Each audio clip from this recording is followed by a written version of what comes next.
یہ جو خوف و حزن ہے جو ایک آپ کو, جیسے ہم اکانومی اور اس حوالے سے بات کر رہے تھے کہ خوف جو ایک پیدا ہو جاتا ہے آپ کے اندر, جیسے سروائیول کا خوف, رزق کا خوف, جان کا, مال کا, عزت کا خوف, اس کا ریزن بالعموم پھر یہ اسی سے جڑا ہوا ہے پھر, یعنی انٹیک میں مسئلہ ہوتا ہے, یا آپ کیا کہیں گے آپ؟ جب انسان اپنے آپ کو سب کچھ سمجھنے لگتا ہے تو پھر وہ خوف میں بھی مبتلا ہوتا ہے.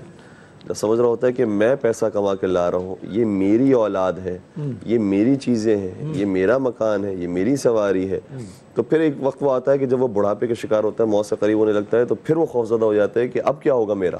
صحیح. تو اگر پہلے ہی سے انسان نے سمجھ لیا ہوتا کہ سب کچھ اللہ کے لیے ہے, ابھی میری جوانی ہے وہ بھی اللہ کے لیے ہے, صحت ہے وہ بھی اللہ کے لیے ہے, اور مال و دولت ہے وہ بھی اللہ کے لیے ہے, تو پھر جب مشکلات میں بھی آئے گا تو بہت سکون رہے گا, بلکہ زیادہ سکون محسوس کرے گا جب اس نے اس کو راحت کے موقع پر یاد کیا ہوگا. اور یہ بھی حدیث شریف کے اندر آیا ہے کہ جب راحت کے موقع پر کوئی انسان اللہ کو یاد کرتا ہے تو مشکلات میں اللہ اس بندے کو یاد کرتا ہے. اس لیے حضور صلی اللہ علیہ وسلم نے کہا جب سب سے بڑی فتح کا موقع آتا ہے, فتح مکہ, اس میں بھی آیت یہ ہے, بسم اللہ الرحمن الرحیم, اذا جاء نصر اللہ والفتح وَرَأَيْتَ النَّاسَ يَدْخُلُونَ فِي دِينِ اللَّهِ أَفْوَاجًا فَسَبِّحْ بِحَمْدِ رَبِّكَ وَاسْتَغْفِرْ إِنَّهُ كَانَ تَوَّابًا. کیا خوبصورت تعبیر ہے کہ جب آپ دیکھیں کہ جوگ در جوگ لوگ آپ کے دین کے اندر آ رہے ہیں, تب بھی اللہ کی تسبیح کریں اس کے حمد کے ساتھ, اور استغفار بھی کرتے رہے. اللہ اکبر.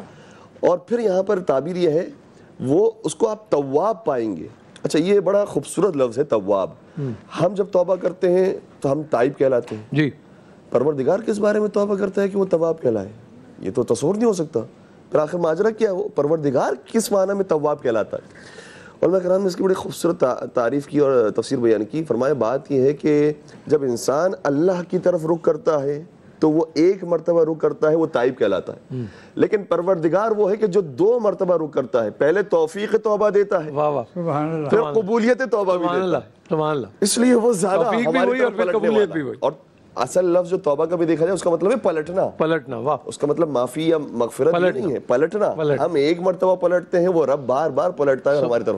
سبحان اللہ. اس لیے حضور صلی اللہ علیہ وسلم کائنات کی دعاؤں کے اندر ملتا ہے, بالخصوص شب برات کی وہ روایت ہے کہ فرماتے ہیں کہ اللہم لا تکلنی الی نفسی طرفۃ عین ابدا, پروردگار مجھے پلک جھپکنے کے لیے بھی اپنی حالت پر نہ چھوڑ دینا.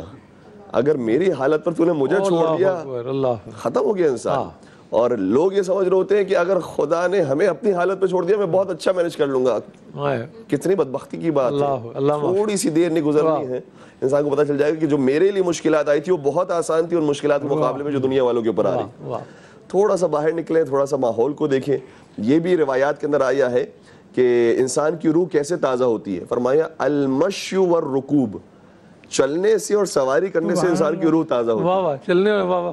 چلنے سے کیا فلسفہ کیا ہے, جب انسان چلتا ہے تو 10 لوگوں کو اور دیکھتا ہے, دیکھتا ہے کہ مجھ سے زیادہ مشکلات کے اندر ہے. بالکل ٹھیک. جوانی اگر مجھے ملی ہوئی ہے, صحت مجھے ملی ہوئی ہے, مال و دولت مجھے ملی ہوئی ہے, تو باقی لوگوں کے حالات کیا ہے. اور اسی طریقے سے رکوب, سواری کرنے سے, اور یہ بھی دیکھیں آج کل کے ماحول کے حساب سے اگر دیکھا جائے تو جاگنگ سے بھی روح تازہ ہوتی ہے, اور لانگ ڈرائیو سے بھی ہوتی ہے, ریاضت کی بھی صورت. تو ایک وہ صورت بھی ہے, اور دوسری یہ کہ دوسروں کے حالات کو دیکھ کر انسان دوبارہ سے اپنے آپے کے اندر آتا ہے اور محسوس کرتا ہے کہ جو خدا نے دیا ہو مجھے بہت دیا.